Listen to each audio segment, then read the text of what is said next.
Why would you want to retrieve your panic? Because it's one of the most powerful emotions you have, and you don't want anyone else to have their hands on your panic. Hello, I'm Carla McLaren. This is the 11th episode of the Off Ramp Project. And in previous episodes, I talked about how our emotions are being jacked into at this time. Certainly by social media, certainly by irresponsible news outlets, and many of them are irresponsible in terms of their willingness to not give you appropriate and grounded and calm information with a long history and a cool take, but just slamming into you with whatever they think is going to get them the most likes or the longest eyeballs. And how long your eyeballs are clapped on something is how people make money. So, except me, I'm not making money. But I can't, because it is ethically and morally and empathically not okay to do that to people. The emotions that I'm seeing being grabbed onto most strongly, we looked at hatred in episode 10. We looked at stress, which is a weasel word that describes emotions, primarily panic, anxiety, some anger, some shame, but primarily panic and anxiety. So when people talk about stress, they're talking about emotions, but without a functional emotional vocabulary, it's going to be very hard for them to address it or even approach it because they don't know what's happening, right? So I wanted to focus in this episode on panic because it is an emotion that can fuel and feed some of the worst things that humans can get themselves up to. Panic can fuel and feed if people don't know what they're doing, and if people don't know how their panic works, and they don't know that they've been co-opted, they don't know that they've been jacked into. The energy of panic is so powerful that you could build a war on top of it. You could build phobias like homophobia and transphobia. You could build hatred of immigrants on top of it. You could build serious racism. You could build white supremacy, an entire mountain of white supremacy off of panic. And knowing that your panic is that powerful, it's a wonderful idea to grab it back from anybody who has tried to co-opt it, to borrow it, to manipulate it, to jack into it for their own ends. Because I can tell you this without any doubt, that anybody who tries to jack into your panic to fuel their own movement does not mean you well in any way, shape, or form. Never. They do not mean you well.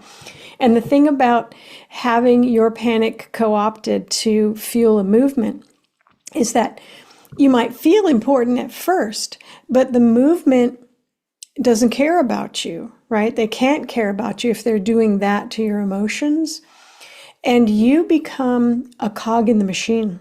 You become coal that gets fed into the engine of the train going, full speed into the mountain, eventually to explode.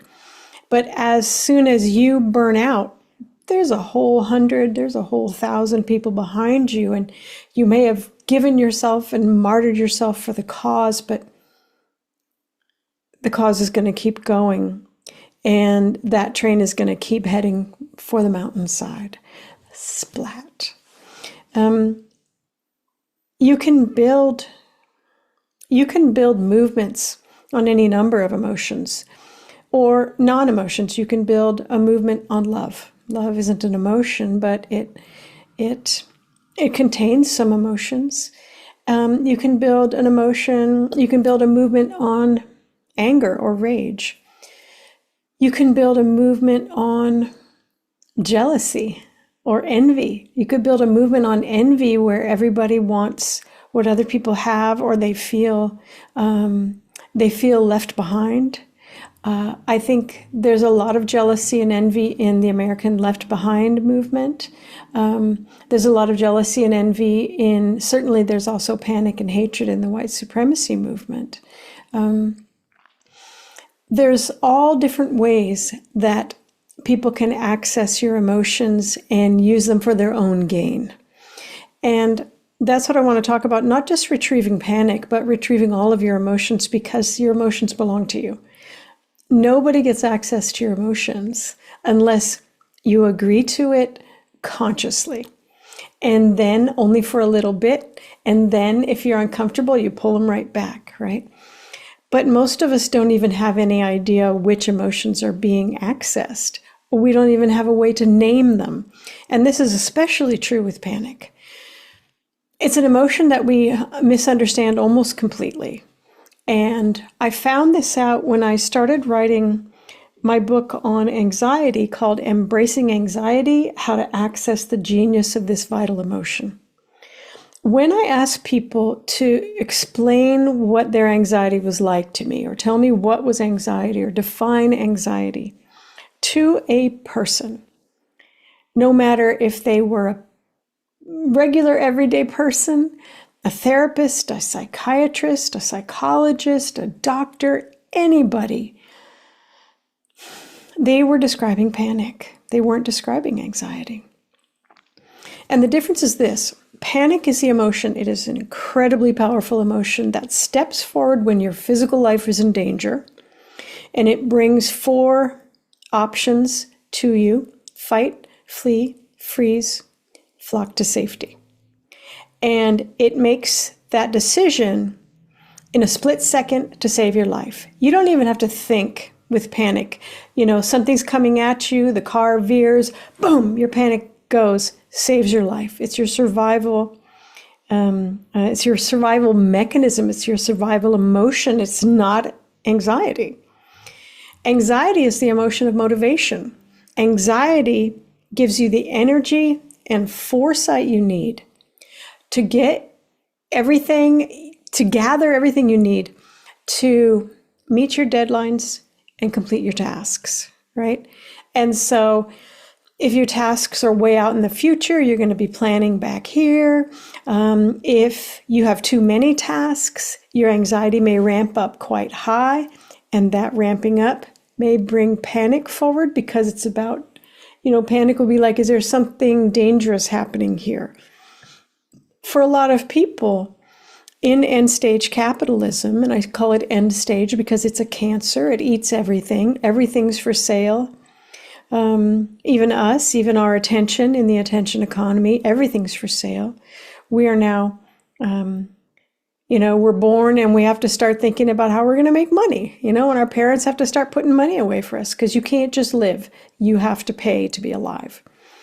So if I've got a lot of tasks coming up, they're often work tasks, it's too much going on, my panic may come forward, because if I lose my face or my position in this job, my financial survival is threatened. And in end stage economy, if my financial survival is threatened, my physical life is threatened. So panic has a place coming into anxiety at that time. In the book, because we have okay emotional vocabulary, but we basically have no emotional vocabulary when it comes to emotions working together.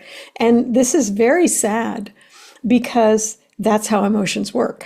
They generally work together, especially if there's something very intense coming up. You don't just need one emotion. Your emotions come to help you. And if you're facing something intense, you want as many emotions as you can get, right? But you have to be able to name them to know how to work with them. Each emotion has its own practice, its own questions, its own way of working in the world, its own gifts and skills that it brings you. And so learning what emotions are present is going to help you make the best actions as you move forward with your life. So I call when panic and anxiety come together to deal with too many tasks, too many deadlines, not enough preparation time, right? When panic comes to say, what can I do? We call that pangxiety, right? It's panic plus anxiety, pangxiety. And I'm not proposing that we make new words in this world, but we needed something, right? Because our English vocabulary does not have vocabulary words for emotions that are behaving in their natural state, which is together. So anxiety, when I ask people, what is anxiety? They were all explaining panxiety because they had no consciousness of this being two emotions. And what they could see was the more powerful and immediate one, which is panic. Yeah. So we really don't understand panic. We really don't understand most of all of the emotions in the fear family, which are fear, anxiety, panic, jealousy, and envy. And I split panic into two parts, which I'll talk about.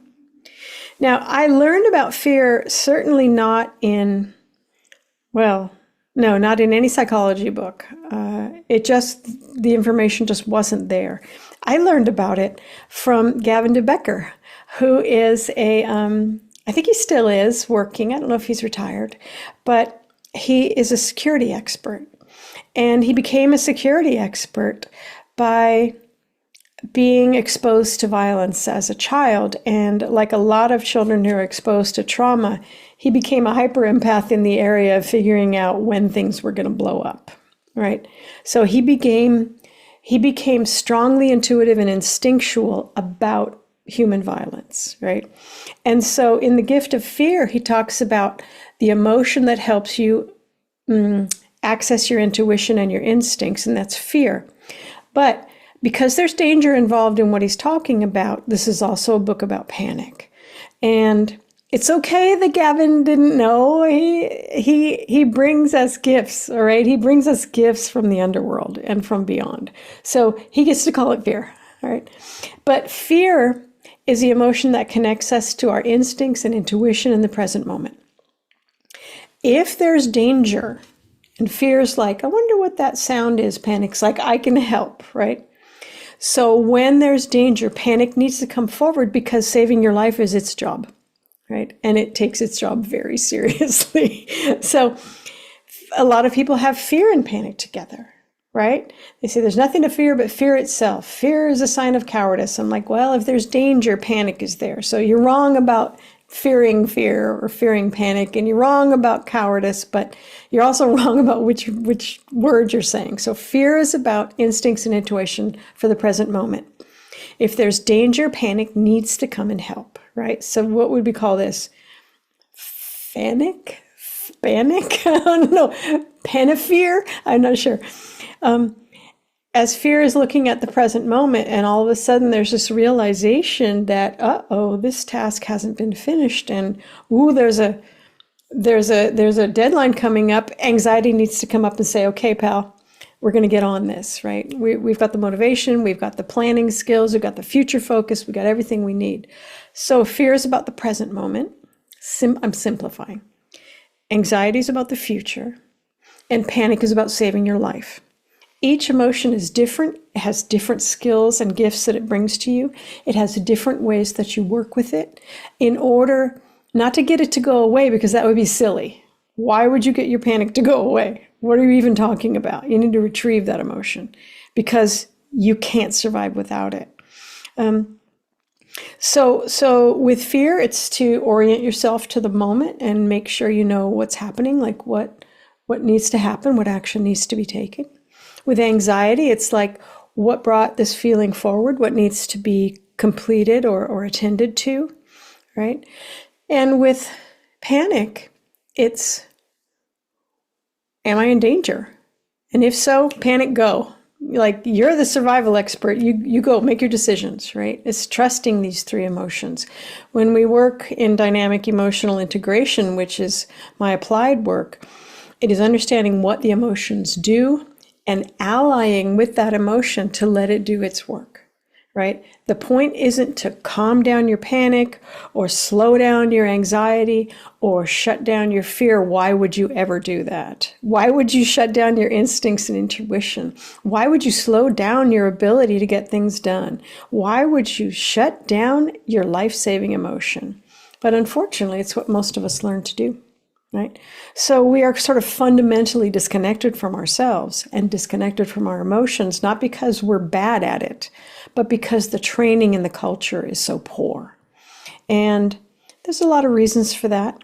I blame Rene Descartes for some of it. He was the one who said, I think, therefore I am, cogito ergo sum. So he really brought the process of thinking above all things, right? I think before I am. But the fact is that the intellect and the thinking process is too slow for many emotions. You don't want to sit and think. If the car is hurtling at you, you want your panic out there immediately doing what it needs to do. Thinking will kill you at that point. You can think, but you're not going to am anymore. You're going to think, and then you're going to get hit by the car because the actual saver of your life, the savior of your life, panic wasn't available, right? So Descartes was wrong. But that idea that you want to think rather than feel, because thinking is better, has gotten us into a lot of trouble. And that's why people didn't even know what the difference was between fear, anxiety, and panic. What? That's an important thing to know. Now, for working with panic, I found the work of Peter Levine, who's a somatic psychologist, and somatic means of the body. He wrote a book called Waking the Tiger about healing trauma. And I am a trauma survivor. And I found that this was the most, I don't even think he talks about the word panic in this book. This book's from, I don't know, the 90s. I don't even think he says panic, but he's working completely with panic, which is the emotion that comes up to save our lives when we're in danger or when there's trauma occurring, right? And so I had some panic responses that were not, they were not resolving, and they were kind of like a ghost from the past, and I really wanted to look at them. And Waking the Tiger really helped me do that. Now, I want to give you a hyper empath notification that Peter does talk in this book. He writes about some unpleasant traumas, and I think he gives too much detail for people who are hyperempathic and very sensitive, especially for people who are what I call state matchers. I'm a state matcher, and that means that you don't just look at something, you kind of become it. So as you're reading, you're living it. And so you're like, whoa, I didn't need to know that. So I'm just telling you, if you're a state matcher or a hyperempathic person, then be a little careful in places where he's telling stories. Maybe have one of your less sensitive friends read it first and tell you what the pages are to kind of skip over. I mean, for me, if someone says, I was molested when I was young, that's it. That's all I need to know. Got the picture. Don't need any more details. Okay, none. But he's talking about how to work with panic.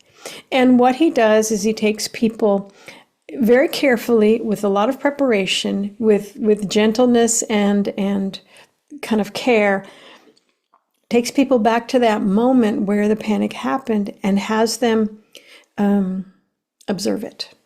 Just observe it. Not run it through a million times. I don't like that at all. I tried that. My whole body, my entire emotional system was like, what in the world are you doing? This is ridiculous. So we're not doing that. I think it's called desensitization therapy. Not for me. I don't need to be desensitized. Thank you. But in this one, you go and you see what was happening. What happened before? You freeze frame it. You look at where you were. What was the quality of light? What was your body feeling? And then if you get overwhelmed, they pull you back through a process called pendulation into the room where you're in. They say, feel your bottom on the chair. What's the light like here? You know, just a very calming thing so that you don't get yourself too riled up about something that isn't happening right now, right? You want to go visit it, not relive it. So that's the difference. It's a very loving, it's called somatic experiencing. And there's some trouble in that community. They're not strongly attached or located in a robust research tradition. So there are some things in there like kind of the triune brain or left-right brain, which we've known to be disconfirmed for decades. So there's some there's some pseudoscience going on in there, but this part of it is great. And I didn't have any money, so I read the book and did it for myself. And I was able to move through it. It was great. So he's got panic. Like Carl Jung has hatred. He got that. He's done that. I think Peter Levine has panic. So if you're in a situation where your panic is hearkening back to the past and continually coming forward to say there's something unfinished here, this is a wonderful way to address that in a way that is emotionally respectful. It's not shutting down your panic. It's not slapping it back. It's not breathing in joy and breathing out panic. And your panic's like, come on, man, I got work to do. And joy's like, why am I here? This is totally inappropriate emotionally, right? So those two can help if you're working with anxiety, fear, and panic. Now, the panic that I was talking about, we call that frozen panic in dynamic emotional integration. And I want to talk to you about the difference. I've got these language of emotion cards. There's a bunch of them. And they have the skills that we teach, the practices, how to ground and focus yourself, how to work with your emotional system in a way that that is respectful and will help you get into the depths of it without hurting yourself or your emotions. And also it has one card for each emotion. And I brought out the two panic emotions. We split panic in two pieces because it does two very unusual and helpful things. One is immediate panic and terror. Now, this is not the one that I was just talking about where I went back to look at some frozen panic from a past trauma. There's frozen panic. So I call immediate panic the powerful protector because it's about sudden energy, fixed attention, absolute stillness, and survival instincts. And the questions for this immediate emotion, if you even need to ask the questions, I'm like Rene Descartes, step back, a panic's in charge right now. But it's what is currently a threat, and please help me fight, flee, freeze, or flock to safety, right? And the practice is immediate panic arises when you face threats to your survival, and it gives you four main choices, which is fight, flee, freeze, and flock to safety. Trust your body to choose the perfect life-saving actions.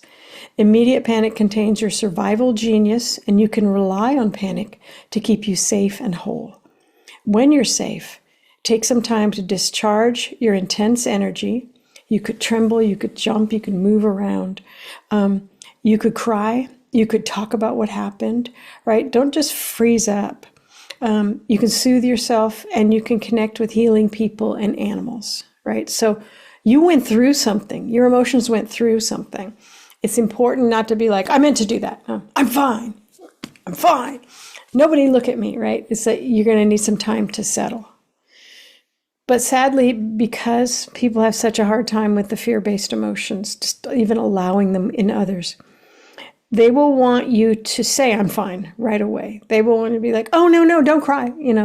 They'll want to stop you from doing the normal things you need to do to downregulate from this powerful emotion. Immediate panic can save your life, but it can also fill you with incredible amounts of energy and strength.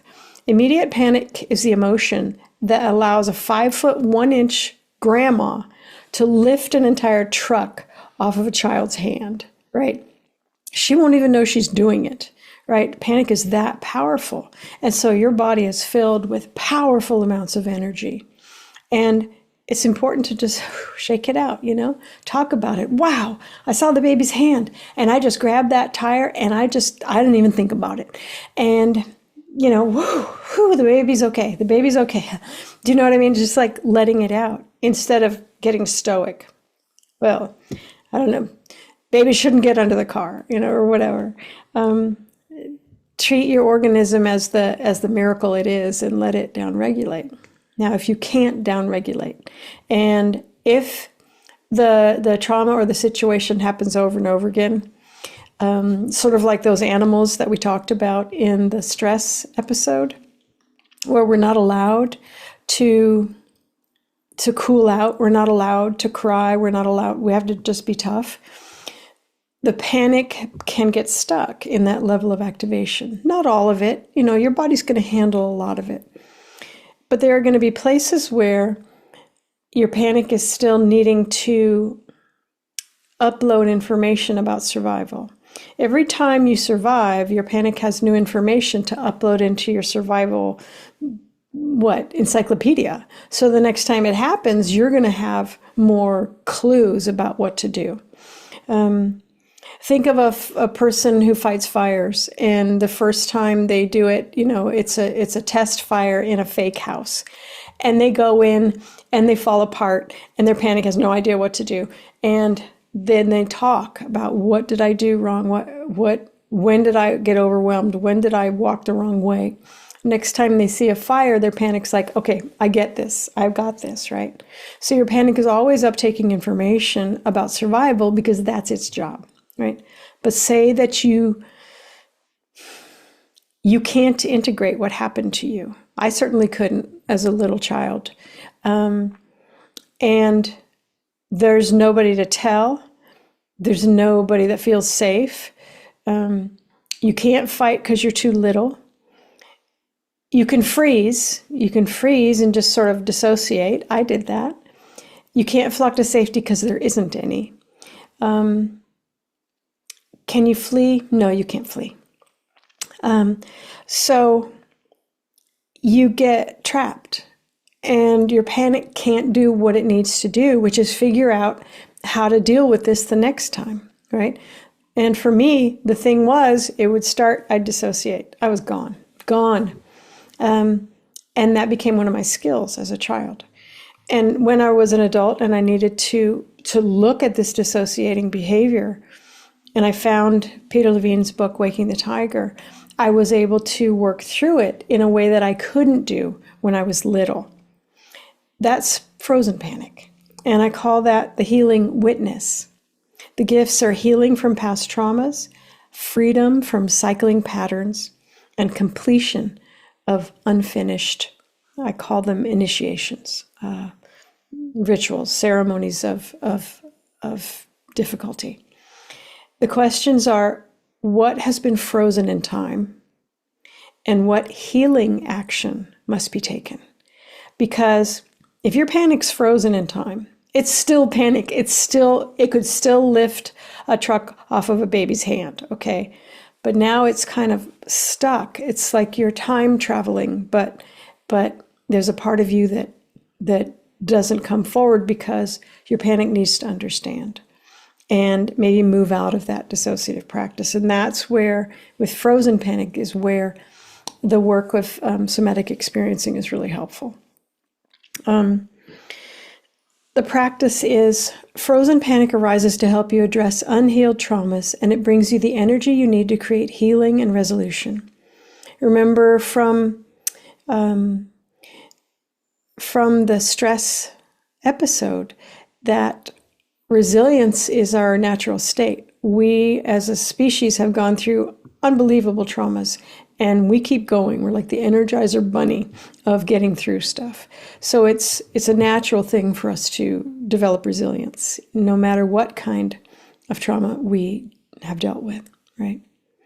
So the key is to take healing actions with the energy panic brings to you, because you could take hundreds of actions with that energy, but would they be healing? Remember, you've already survived. Frozen panic can help you renegotiate your traumas and move them from basic survival into resilience and wholeness. In the book, Embracing Anxiety, I talked about panic a lot because so many people think anxiety is panic, and then there's the whole panxiety situation where panic and anxiety are like super best buds, holding hands, traipsing through the world. And you sort of, if you don't know there's two emotions there, you would just be overwhelmed. These are two very, very energetic emotions. And so if you don't know what's happening, you're just down for the count. I wrote something called Healing versus Dubious Actions for Attending to Your Panic. And when I say, what is a healing action for panic? This is on page 127 and 128 of Embracing Anxiety. I would say, here's a healing action: resting and taking downtime. And a dubious action for dealing with your panic, which is what most of us learn, is zoning out in front of the TV or the computer, right? How much scrolling do we do when we actually need to rest? A healing action, reaching out for loving support. A dubious action, pushing people away. Let me see. I have a bunch of practices. Oh, eating nourishing food on a regular schedule would be a healing action. Overeating to numb yourself, obsessing over the perfect diet, or undereating, or forgetting to eat would be dubious actions. Your body needs food. Choosing healthy relationship partners who are safe, soothing, and loving. So these are restful human beings. That would be a healing action. A dubious action would be choosing unavailable or unstable partners who activate your panic response. Okay? I'm glad I read that, because what I'm seeing in today's political environment is we are choosing partners who activate our panic response. And we are giving ourselves away. We are throwing ourselves away. And this is not a healing action. This is an action that's going to keep you in your panic response. And the thing is that, like I was with dissociation, I was good at it. I was like the supreme. I still can dissociate at will, but now I have control over it. Whereas before it was autonomic, basically. I could just be gone. But if somebody else has a hold of your panic, you're going to be in panic most of the time, right? If you're in a political movement that is built on panic, and so homophobia, transphobia, racism, white supremacy, anti this, anti that, intensity about the environment, like freaking out about the environment. That's a panic response too. I'm not saying it's just on the right in the United States, the right versus the left. You can get it about, being anti-Trump supporter. You won't even talk to them. You won't even treat them as people because they're monsters and they're going to destroy everything. You can't let down your guard. That's a panic response. That's a panic movement. And you might be very good at panic, whichever of the panic responses you dealt with. Is it fleeing? Is it fighting? Is it freezing? Is it dissociating like I did?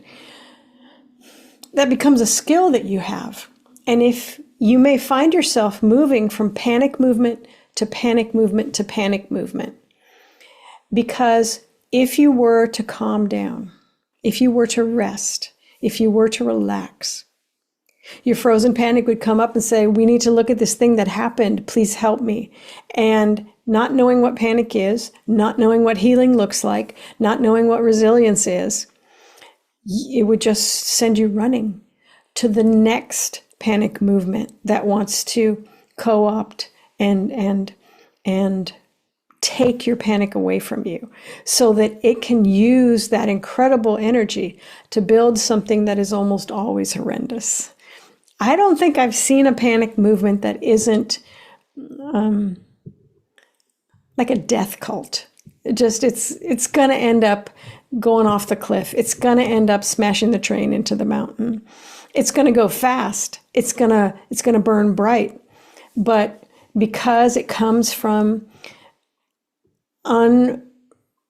unrecognized, unrelieved, unintegrated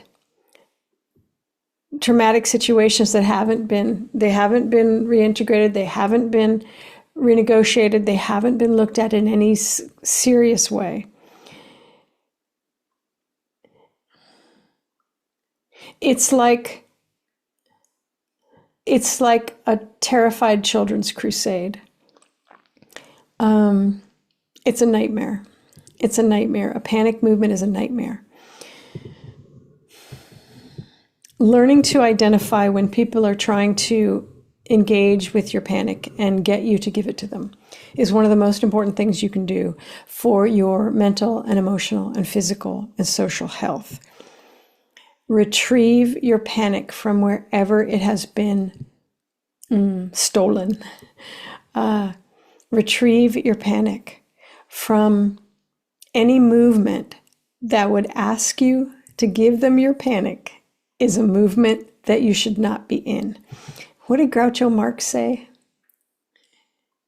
I would never belong to a group that would have me as a member, right? I would never belong to a group that has me giving my panic to them, because then what happens to my ability to meet life-threatening things that are real, right? In most panic groups, the things that they're afraid of aren't actually real. They're eating the cats and dogs. No, they're not eating the cats and dogs. Stop screwing with my panic, pal. No, you don't get to do that. It's abuse. Stop it. Trans people have you known any trans people? They're some of the most beautiful, gentle, outsider souls that have ever lived. I love my trans people. They're beloved. These are not dangerous or violent people. There's nothing about them that's dangerous or violent. No, I mean, everybody has the opportunity to be violent, to be a jerk. But as a community, no. They're working on the margins of this world, trying to be themselves and find who they are. And I just, whenever I see a trans person, I just want to hug them. I'm like, you're doing such hard work, and people are being such jerks about it. And I'm sorry. I'm sorry that you're endangered by people's unowned, unretrieved, dishonored, not worked with, not loved, not held panic. I'm so sorry that you're the target of that, because it is totally unfair. But for people to say that trans people are in the bathroom trying to get to you, that is a panic movement. And that is not okay. It is abusive to you. It is abusive to our beloved trans community. It is abusive to your emotions. There's not a single thing about it that's worth keeping. There's no part of it that is functional. There's no part of it that isn't going to drive the train into the mountainside or off the cliff. There's no part of it that's worth having. And the way that you can tell that is if the movement needs your panic to fuel itself. No healthy movement needs panic of other people that is being co-opted, that is being stolen, that is being manipulated, that is being jacked into. That's one of the ways you tell we are in a very likely cultic environment if people are using panic, if people are using polarization, if people are using hatred. No one should have their hands in your emotional system. No one should have their hands on your emotional system. Nobody should be jacking into it, right? It belongs to you. Your panic is crucial. Your frozen panic to remind you of things in the past that your panic needs to figure out with your help, or the help of a therapist who understands panic, which is mostly the somatic people at this point. There's not a lot of great understanding of panic.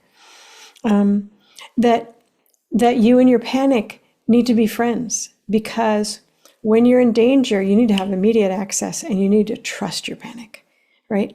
You need to be like, I got this, because I'm going to step back and let panic go. I'm not thinking about anything, Rene Descartes.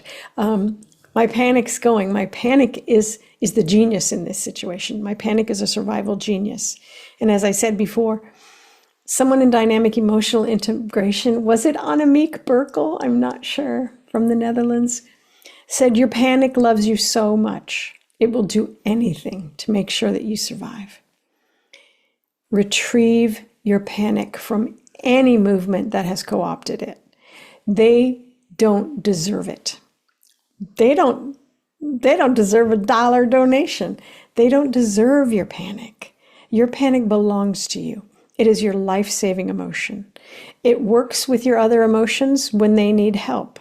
When your anxiety is looking ahead at an impossible task, at an undoable tasks, an unmeetable deadline, Your panic will come up and say, what kind of energy do you need? Because I can help you. If you don't know that, you're going to be overwhelmed. If you do, you'll be like, okay, here's what we got to do. Boom, boom, boom, boom, boom. And all of a sudden you become the anxiety, panic, anxiety genius, right? Because you've retrieved your panic from anyone who would use it against anyone. Retrieve your panic. It is one of your most important emotions, and it literally saves your life. We can take an off-ramp from all of these emotionally and socially and inhumanely abusive groups that are trying to get us to clap our eyeballs on whatever the heck it is they're doing, and take our own brilliant emotions out of our own bodies and put it into the engine of their ugliness. And no, the answer is nope. And I can answer it with humor now, because my panic knows, yeah, you don't need me right now. This isn't a fight for you. This is your lifestyle, right? At first I was like, no, and I would get my panic, sword, and I would fight. Now my fight is more grounded. I'm older, and my panic, can lay down. We like to say your panic should be on a hammock in the backyard, sipping on a mint julep, right? For most of the time. Your panic should not be up all the time. But at this time in history, everybody's wanting us to be in panic that we don't understand, and to give them panic that we don't even realize is ours, and to stay in an unstable position so that they can control us and keep controlling us by throwing more panic at us and panic-inducing things. And as the computer finally figured out at the end of the movie War Games, the only winning move is not to play. I'll see you next time.